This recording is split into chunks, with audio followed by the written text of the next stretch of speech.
Alam mo ba na ang pinakamalaking financial market sa mundo ay hindi stocks kundi Forex? Ngayon, pag-uusapan natin ang Forex at kung bakit ito ang paboritong market ng maraming traders. Ano ang Forex? Ang Forex o foreign exchange ay ang pagpapalitan ng pera ng dalawang bansa, tulad ng USD to PHP o Euro to USD.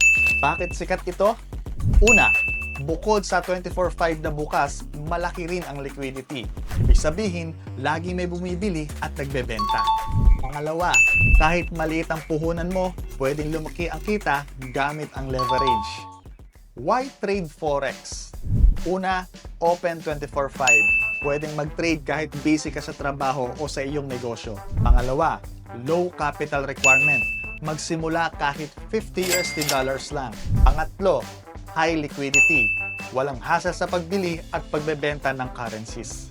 Kaya maraming traders ang pinipili ang Forex kaysa sa ibang financial markets. Ngayon na alam mo na kung ano ang Forex, next question, paano ba natin nababasa ang market movements? Dito na papasok ang Forex charts. Sa susunod nating episode, pag-uusapan natin ang paano basahin ang Forex chart para matutunan mong gamitin ito sa tamang pag-trade. I-click ang link sa description para mapanood ang susunod natin na video. Ayun, na alam mo na kung ano ang Forex, pero gusto mo bang matuto pa ng libre? Sumali sa aming free 3-day Forex Trading Bootcamp. Mag-register na! Link sa description o sa ating comment section.